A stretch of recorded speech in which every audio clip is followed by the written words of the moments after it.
what you would do. Here's what you would do. I honestly don't have any clue what to do with the money, but I know a guy who does. This gentleman also happens to be Steve Larson and Russell Brunson's money guy. He's got all the accolades, right? He's got the accounting and REI, and he's done Wall Street and investing in hedge funds and I don't know, all the other letters and stuff like that. But here's the thing, none of that is important. What is important is this, is that he has the only financial strategy and system out there created by and for entrepreneurs like us. Yes? Is it okay with you if I bring him to the stage and he shares with you what to do with your money so that you can keep it and grow it? Is that okay? Let me ask you one more time. Is that okay? Well, if it's okay, put your hands together and make some noise for Mr. Bradley. Yeah! So I'm going to go through, can I bring my slides up there? I'm going to go through a couple of things here. Yes, I have the accolades. I'm a super nerd and I study accounting, economics, and statistics. I spent time on Wall Street. I took companies public. I managed a hedge fund. I did some of those fun things. I've also been very fortunate to work with some pretty amazing people. I've been in Russell's inner circle for 4 years. And by the way, like this event, I am so pissed right now. I spent 4 years sifting through the information in the inner circle for this. Seriously, like if I wrote down everything I learned from the inner circle, it would have been this first whole day's presentation. So you guys just got a cheat code and you got passed to the front of the line, okay? I've been able to have some amazing coaches, had some cool opportunities to work with amazing people, be part of some very powerful networks, got invited to speak on a pretty big stage, and talk about what I really truly love, which is money. Okay, but I'm gonna explain why that's okay in a minute and not like totally egocentric in just a minute, but that's not who I am. That's not who my business partner Ryan or my business partner Jimmy, that's not who we are. This is what money represents for me. It's the things that I get to do. It's what money allows me to do. It's the life that I'm able to build, okay? These are four. Yeah, there's 4 in that picture. 4 of my soon-to-be 6 beautiful kids. Roasting marshmallows is a very serious thing at our house, so we wear protection. I have the cutest 2 little daughters on the planet. This is what it's about for me. This is why I'm passionate about what I do, is I want to help people understand money so they can make the investments that truly matter. Who's okay with that? Okay, because that's what we're about. And like I said, I did the Wall Street thing. I had the New York office. I had the downtown office. I had the suit and tie and the mahogany desk and all that fun stuff. But now this is my boardroom. Yes, it is. And it is a beautiful thing, okay? So I don't just teach it, we live it, okay? This is what we've done. This is what we've built. But to try to explain it without a spreadsheet, because that's my love language. If anyone's read, there's actually a 6th love language that's not in that book. It's called spreadsheets. But without using that, I'm going to explain really quickly what we do, okay? Liz Lemon's going to explain it better than I can. I can't end up like that. I have got to make money and save it, and I have to do that thing that rich people do where they turn money into more money. Can you teach me how to do that? With my eyes closed. Oh, good. Is that good? Easy enough? Money's easy, right? We're just gonna turn, with my eyes closed, more money into more. And if you don't think I can do that very well, like I said, I'm not gonna try to brag about myself. We'll just... And by the way, these are the 2 dudes who invest all my money. So I literally give them all my money and they turn it into more money. Okay, so there we go. All right, that's what we do. Now, my goal today, who feels like their brain is running out their ears and all they can see is like offers and value ladders and stacks and scripts, like, okay? We're gonna take a second and step outside of our business, okay? I want to create that space so we can get outside for a second and look in, because one thing that you need to realize is you are not your business. You have your business, and then there is you, and we've got to create some space. That's what we're going to do today. What we're not going to do today are cover specific tactics of what you should do quite yet. That would be a tactic. Everyone asks me, Brad, what should I do? My clients hate me because I say, well, that depends. Like, if you tell me that depends one more time, just tell me, okay? There's a difference between tactics. Tactics can be dangerous. Okay, I have a 4-year-old. She likes to color and cut things out and stick it on the fridge. Okay, I let her color, but I don't give her scissors. Does this make sense? That'd be irresponsible. Okay, tactics are like scissors to a 4-year-old if we're missing what comes before, which are principles.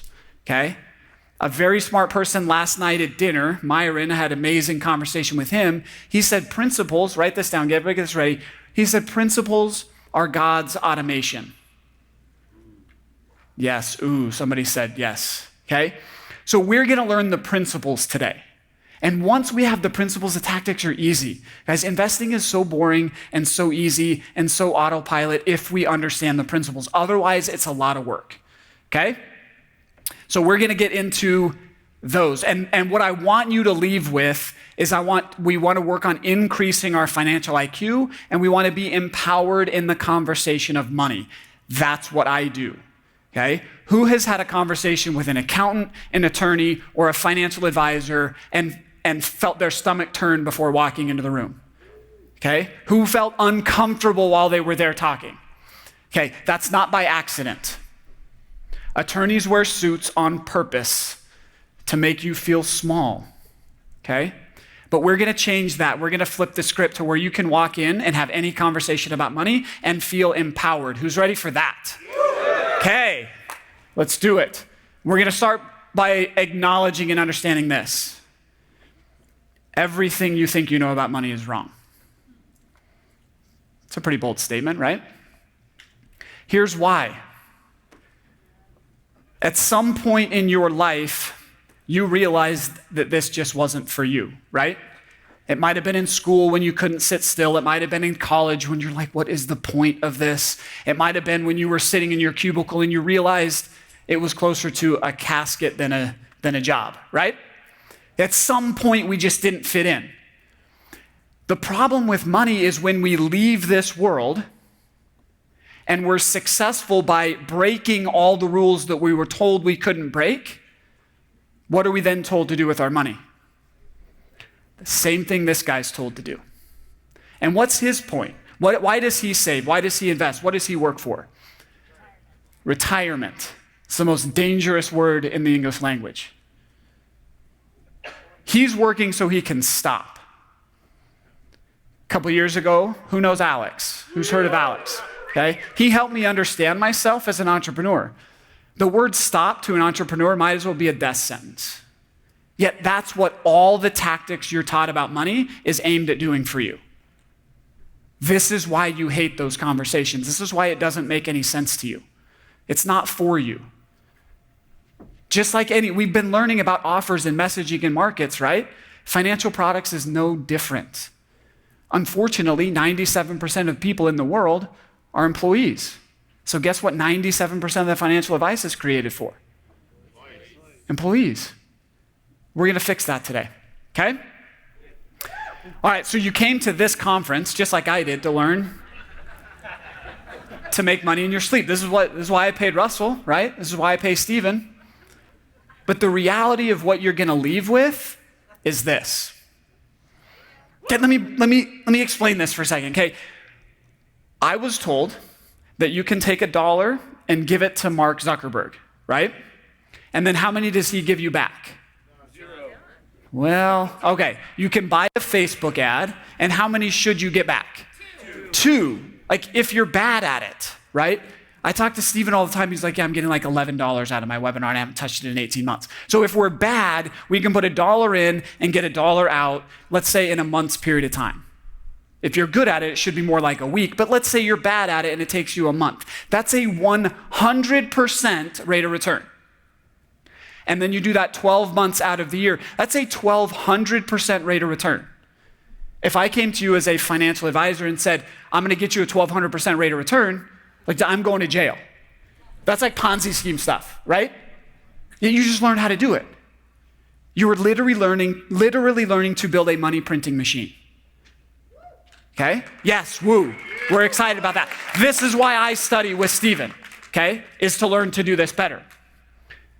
So that means rate of return is totally and completely pointless. You ever thought about that before? Okay, so what I want to tell you is stop trying to find someone else to give your money to. Like just when you invest all this time, effort, and energy, blood, sweat, and tears, and it starts to finally pay off, what are you taught to do? Go take all that money and give it to somebody else in hopes that you might get a 7% rate of return in 40 years. It's insanity, okay? You're taught to give it to someone else's business of which you know nothing and have no control over, that is in a market in which you know nothing, you don't understand. It was hard enough for me to grow my own dang business, let alone hope that I picked the right one to give my money to. Do you see why you're confused with money? It literally doesn't make any sense, okay? So if this is true, the first thing I want you to understand is you literally have a superpower. You, in this room, if you've made $1 online or in your business or any other way that's not somebody writing you a paycheck, you have a skill set that nobody has on Wall Street. You are smarter than all of the financial advisors, all of the accountants, and all of the attorneys because you can literally make money.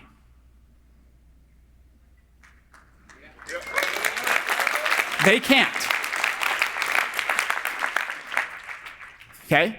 And personal development's really fun. Wait till you have money. It gets really fun. The things that you can do. And I wish somebody had told me this a lot earlier. My business, owning and running a business, being an entrepreneur is just, it's like this hook to get you to actually grow and develop as a person, right? Like I wish I had known that. Like my business only grows at the same rate that I'm willing to grow personally. Have you ever thought about that? It is a direct reflection of your willingness to grow. So if return on investment is irrelevant, what you need to pay attention to is your return on your most scarce asset, which is your return on attention. Okay? So where I want you to start and where I want you to have permission to start, who felt a little guilty spending money and coming here? Who got some grief from loved ones or friends for coming here? Lots of you, right? Okay? I want to give you permission to say you are in the right room. Because with this superpower that you have and the fact that your wealth will be directly correlated to the ability for you to grow, these are the 3 most important investments you can make. You are your greatest asset. Not real estate, not stocks and bonds, not options, nothing external. It's you. And the places that you need to be investing is in your mindsets, your skill sets, and your networks. If you don't have the money that you want, if you don't have the life you want, if you don't have the results you want, you're lacking in one of those 3 areas. And before anyone comes to me and says, Brad, what should I do with my money? I go through this with them. What's holding you back? Is it belief? Can you not see the outcome? Do we need to invest in mindsets? Are you lacking? The reason why I joined the inner circle is I lacked a skill set of using the interwebs to get people to send me money. So I went and got that skill set, right? Or if you're not going to do it, you need your network to do it. This is where we start. Now, eventually you'll get tapped out here. Like I cannot join any more masterminds. I have 6 kids at home. I can't do any more of these, right? So when those are tapped out, inside of our business, there's 3 areas that we need to be looking at investing. In your marketing, your processes, and your people. Okay? So we need a framework that supports this. Now, I'm the money guy. I'm the one that's supposed to tell you what to do with your money and where it should go. Do you know where most of mine goes? Well, I have an addiction, And I think Devon was talking about blow. It's not that one, but it's only slightly less expensive. It's horsepower. So that's where, unfortunately, a lot of my money goes. But we live what we preach here. That's how much money myself and my 2 business partners invested into those 6 things last year. We live what we preach. And then this happened. Did you guys see that correlation? Okay. That's not coincidence. We invested in ourselves, we invested in our business, and we got an amazing outcome, okay? So now you all have permission. Everyone that raised their hand that felt guilty for coming, stop it. You don't need to. You are your greatest asset, and your business is your greatest investment. Who's on board with that? Okay. All right. Well, there's just one problem, okay? The problem is you are your own worst enemy in this game. Because the skill sets that make you an amazing entrepreneur inherently make you terrible at managing money. Yes? Okay? The hardest thing for me as an entrepreneur is to make mistakes. But we know the faster we make mistakes, the faster we learn. The problem is when you have money, then you have to go way back to the beginning and make it all again, right? It's not the same process. It really isn't. It's a different skill set, okay? But what happens is we get good at making money, this new problem develops. When we have a vacation that we want to go on, or like me, something with a throttle that I want to buy, or a tax bill that we have to pay, we just go make more money, right? I'll just launch another webinar. I'll just do a JV. And instead of living paycheck to paycheck, we end up living product launch to product launch, or webinar to webinar. Has anybody felt that? It's because we didn't grow our skill set. We took the same money understanding and the same financial IQ into a different world and got the same outcome. Okay? So I want to do an exercise here. Everybody take out your journal, get a fresh sheet of paper, turn the page, and divide that into thirds. So 2 lines across it that divide it into 3 sections. Okay? And I want everybody to really do this with me, okay? In the top section, it's going to involve math, but it's just addition. Just get your phones out. It'll be okay. We'll get through it. Okay? Add up how much money you've made in your lifetime. Just try to estimate. If you had a job for the last 20 years and you made $50,000, that's $1 million, right? Just guesstimate how many years you worked for a salary. If you're owning a business, you should know roughly what your revenue was, at least close, right? Start adding it up, okay? While you're doing that, the first presentation on investing that I ever went to was a guy, he says, how to make $1 million. So I was like, sweet, I'm in. And he came up and started the presentation by saying, here's how to make $1 million. Go get a job making $50,000 a year and work for 20 years. It's like, oh man, that's not what I... And he was like, oh, you want to make $1 million now? Yeah, okay, that's different. That's what you're here for. But add that up. How close are we? We got a number yet? Okay. That's the money that's come into our life. Who's surprised by how big that number is? It's kind of a lot of money, right? Now in the next box, this is what I want you to do. Write down your bank account balance. Write down your investment account balance. Is there a gap there for anybody? As you look at this, how does that make you feel? Lacking a skill set, depressed. It sucks a little bit, doesn't it? Okay? I have paid more money to coaches to punch me in the face than just about anything else.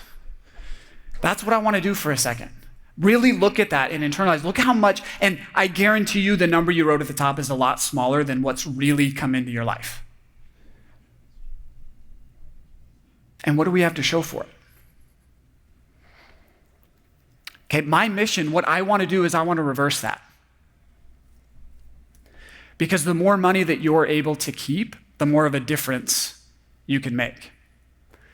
So our real problem is, yes, we're our own worst enemy, but what really gets us as entrepreneurs is our real problem is we are hunted by a wolf that we cannot see.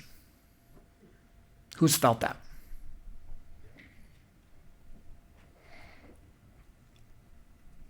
And the interesting part about this is you've probably been told, or you tell yourself, that if I just make a little bit more money, it'll go away. It's not true. I've had conversations with people like Russell Brunson, who says the more you make, the closer he gets. Because now, for Russell, we were talking about this last night at dinner, for Russell, it's not just Russell. It's Russell plus 350 families that rely on him, plus thousands of business owners whose livelihoods rely on him. Do you think he feels some pressure? Okay. This is the real problem in money, is if we lack the skill set to create certainty and abundance financially for us, this will always hunt us. Okay? And again, if you think that making more money is going to change this, it's not. It's only through changing our skill set, through becoming somebody different. Now, unfortunately, I have some bad news for you. Your business is terminally ill and on life support. It is not worth anything. Oh, but Brad, you just told me that's what I should be investing in. I'm confused. Who's confused now that I put this up here? Okay, here's some interesting statistics. The Dow Jones Industrial Average is meant to be the strongest, most stable companies in the United States. Yes? Has anybody heard of that? Right? That's supposed to track like the core of the country. Of the original companies that were put together in that index 100 years ago, do you know how many are still there? One. General Electric. So if the most successful companies have not been able to do it, are you going to be able to? Here's other stats. In the S&P 500, in 1965, the average tenure of a company to stay in that index was 33 years. By 1990, it was 20 years. By 2026, that's going to shrink to 14 years. 50% of those companies will not be in that index 10 years from now. Here are some billion-dollar companies that didn't exist 10 years ago. 10 years ago. ClickFunnels. I don't know, are they a billion-dollar company? Maybe. Anyway, they didn't exist 10 years ago. Facebook only existed 12 years ago. Airbnb, Uber, Instagram, Fitbit, Twitter, Spotify, Dropbox, Hulu. These are all billion-dollar companies that didn't exist 10 years ago. Things are changing very quickly, and your business will be irrelevant at some point. Because what you do, when you think about people that sold whips for horse and buggies, and then the car came along. Okay? So if this is true, what do? We have to start keeping the money that we make. Yes? Yes. Hey, we want to make a lot of it. And that's fun to put up gross revenue numbers. But if we're not keeping it, it doesn't really matter. Okay? But I do have some good news. Okay? I do have some good news. It's not your fault. This is your business. Okay, I have 6 kids. They have all at one, well, I have one on the way. I have 5 actual kids. And they have all at some point thrown this temper tantrum. Right? Who has felt like this has been their business at one point or another? That it is a whiny, snot-nosed little brat that's just asking for cash every time you turn around. Yes? Who's ever felt that once they got their business running, they ended up holding the tiger by the tail, wondering how they got themselves in this position? Yes? Okay. I'm going to tell you how to fix this. Okay, again, I'm going to tell you principles, not tactics. There's lots of tactics behind this, okay? Stephen was voxing me all last week, like, are you going to tell him this? Oh, remember that calculation? Are you going to do that? I was like, no, I can't do that on stage. I just have to show principles, okay? But I want to talk to you about a concept we call King's Cash, okay? One of my mentors, Garrett White, talks about this quite a bit too. We got the name from him, actually. But I want to ask you this question. In your business, who gets paid first? Okay? In your business, those are all right answers. Guess who gets paid first in my business? I do. Who is the most important person in your business? You are. But do we act like it? We've been told totally wrong. We've been told we need a bootstrap. We've been told we need a hustle. We've been told we need a grind, right? We have the business that we created. You guys are in charge. You guys get to set the rules. You just set the wrong set of rules. And this is what we call King's Cash. Okay? The concept of King's Cash goes like this. First, we recognize that we are the king or queens. That's great, right? You are the king or queen, and you are going to eat first, and you are going to pay yourself first. And here's how we do it. Well, yeah, here's how we do it. Every month, I factor in what I need to run my lifestyle.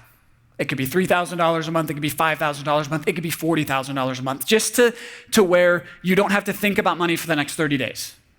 This isn't extravagance. This isn't all the extras. This is just keep the lights on, be comfortable, and I don't have to worry about how many times I eat out or this, that. Like, write that number down.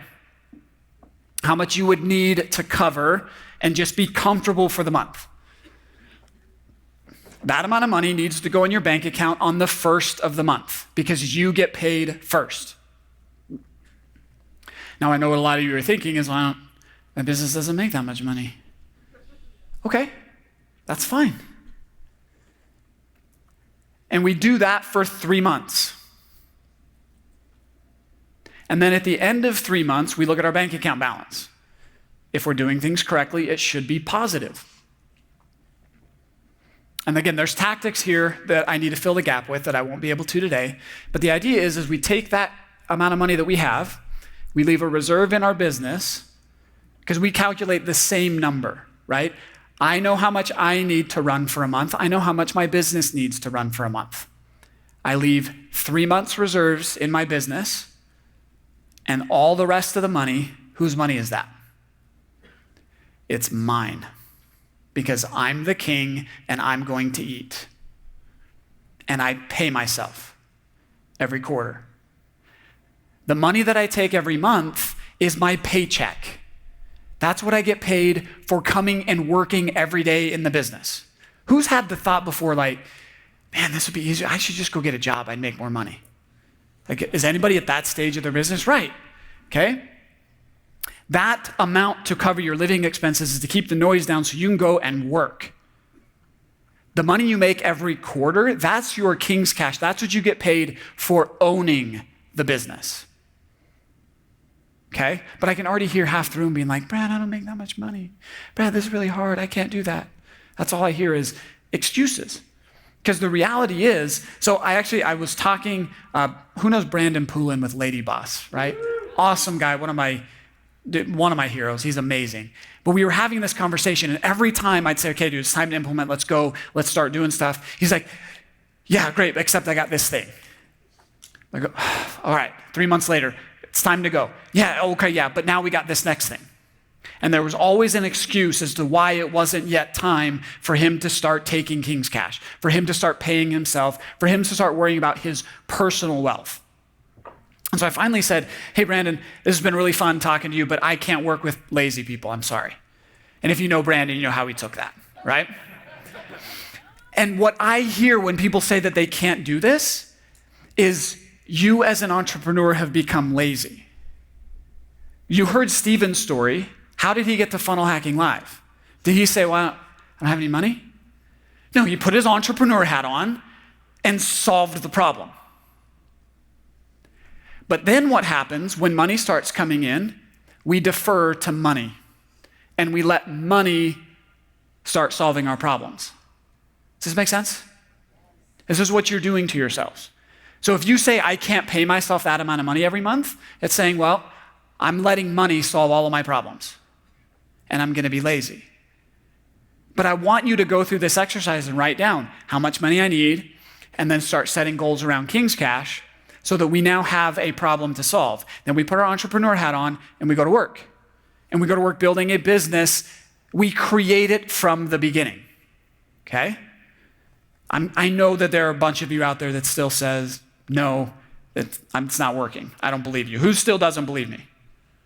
Come on. Bunch of liars, you don't believe me. I'm gonna play this message. Can we unmute this?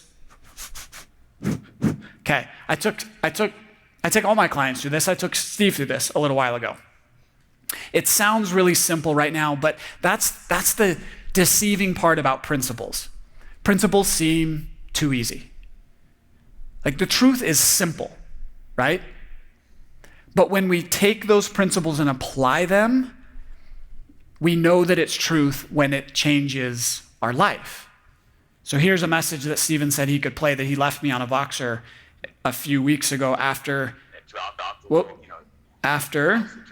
come on Voxer, after we made his first King's Cash distribution. So I'm gonna see if this will play.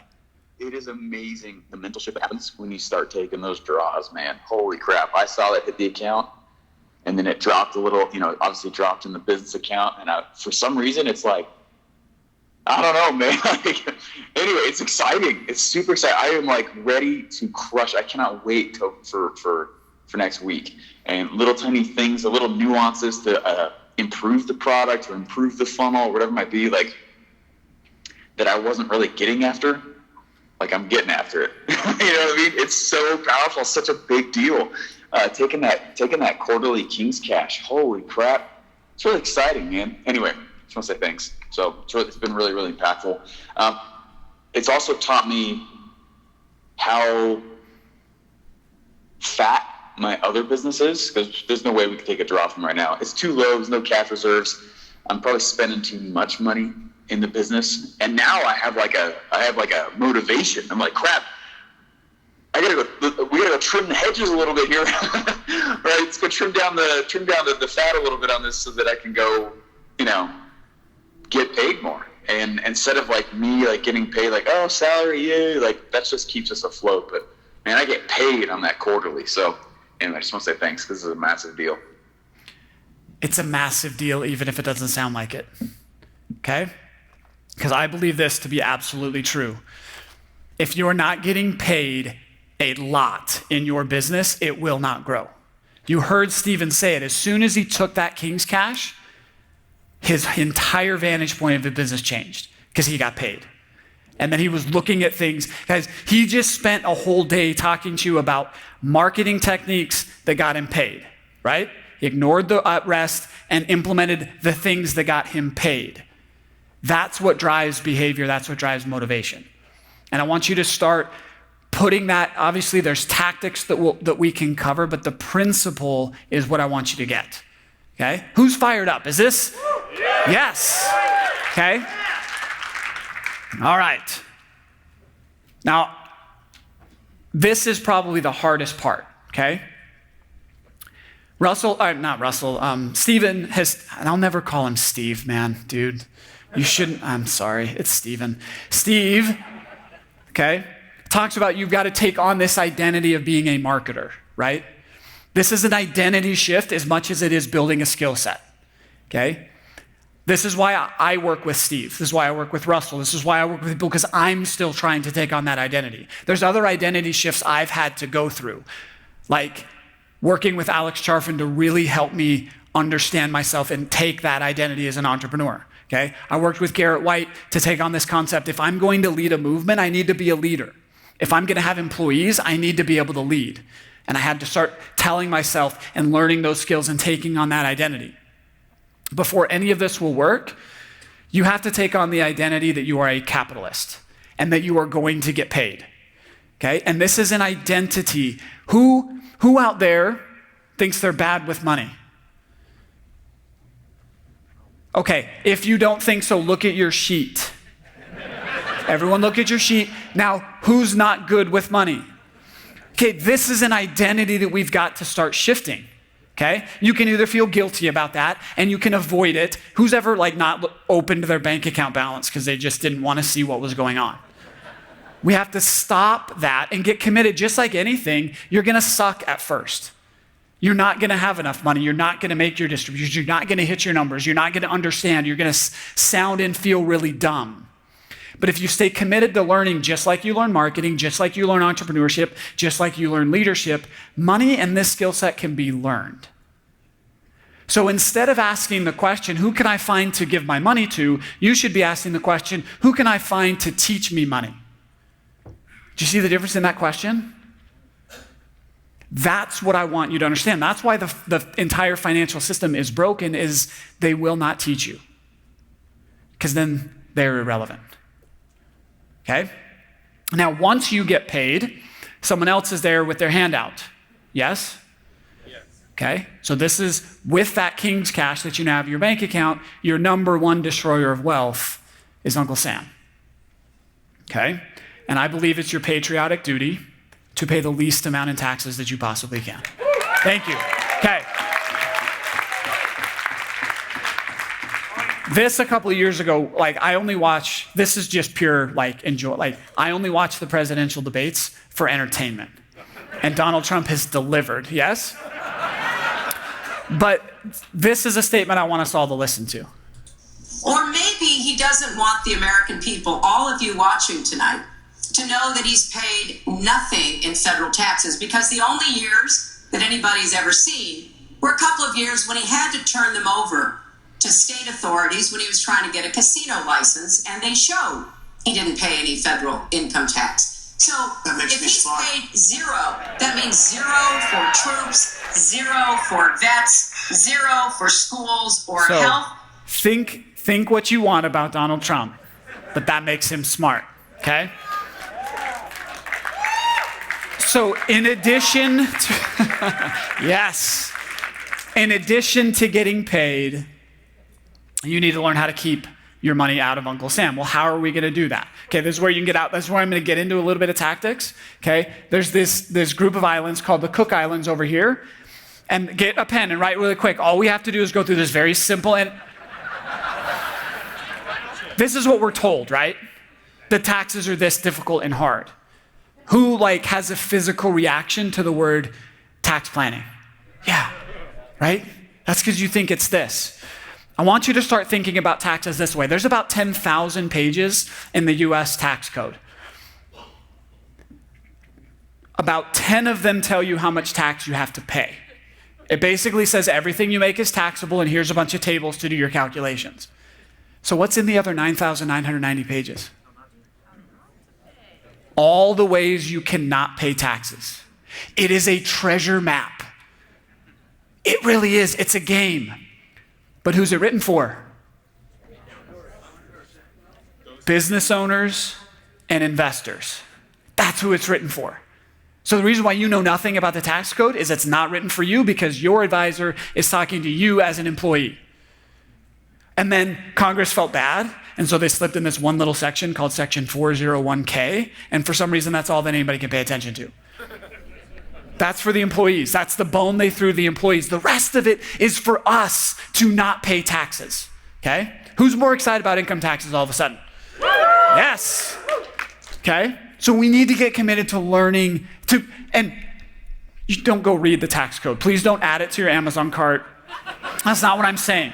But what I'm saying is we've got to start learning to ask the right questions, okay? All right.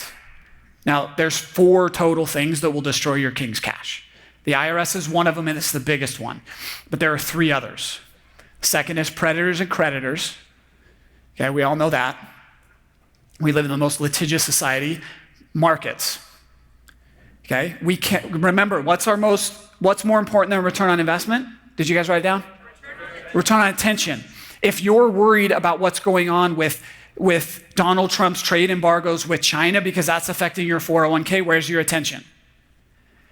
Not on your cash printing machine, right? So we can't have markets destroy wealth, nor can we have inflation. We need a way to protect against all 4 of these. Who feels like they don't have at least one of these bases covered? Yeah, we need to get them all covered, okay? All right, that's what we call protect, okay? We talked about produce, that's your superpower. That's what no one else can do. You make money. We talked about protecting it by setting up a system to get paid, King's Cash, protecting against Uncle Sam and the other 3 wealth destroyers. Now, we're gonna talk about what you all thought you were coming here to learn, which is profit, which is make money, make it grow, right? This is what you thought. I'm like, I got 4 minutes left, and I'm talking about what you thought you really wanted, okay? Now, I want to really sink this point in because now you're saying, okay, cool, he's gonna tell me about like what stocks to buy. Or he's telling me where I should put my money. All right, I'm gonna go walk through an exercise. I've got a time machine, and we're gonna go back to 1980 when Apple went public. Who wants to give me some money to go buy Apple stock when it went public? Okay. All right, so back then it was $22 a share when it IPO'd. Okay, so give me $2,200, I'll go buy you 100 shares. Cool? Okay. 2018, end of 2018, that would be worth $1.1 million. Who feels good about this decision? Yeah, this is what we're told, right? This is the key to investing, right? That took us 38 years. Oh man, that was a really long time. Who wants to wait that long, right? It's really not that impressive.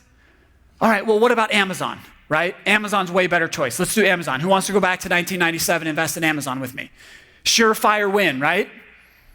$2.4 million instead of just 1.1. Now we did even better. Gosh, that was still 21 years. That's a long time. Remember, I'm not an employee. I don't want to like wait and then retire later on. Who's kind of surprised by this? Like all of a sudden investing doesn't seem so cool. All right, this is my webinar. Guys, I implement what I'm telling you guys and I run a webinar. I had a week where I spent $13.96 on ads and I got $19.88 back. Doesn't sound all that cool, does it? Until you think about that, only took a week. And then if I did that, if I took the 1988 and bought more ads with it next week and did the same thing, it only takes me 19 weeks to get $1 million.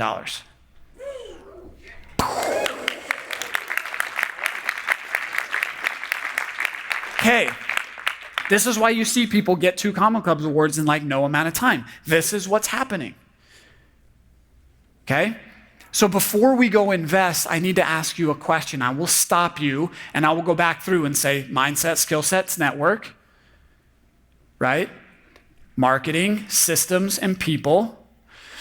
And I will ask you, are you paying yourself King's Cash, right? Are we keeping as much of it as we can? And now if we get to that question, we still have money, like, okay, now we can talk about investing. I'm gonna ask you, what do you want? Do you want more money or more time? Okay, so in that box, I left you a 3rd box there. Was that hurting anyone else's brain, why I left a box there and didn't finish it out? Yeah, oh, that's called an open loop, right? So what do you want? Now take box number 2, your bank account, if there's anything there, and I had you write down a number of how much you need every month to keep the lights on. Divide those 2 numbers. Divide box number 2 by that number and write the answer in box number 3. Are you guys following me? If I have $100,000 in the bank and I need $10,000 a month, that's 10 months. How much of your time do you own right now? Who owns less than who owns more than a year? What's the formula again? Your box number 2 divided by the amount you need every month.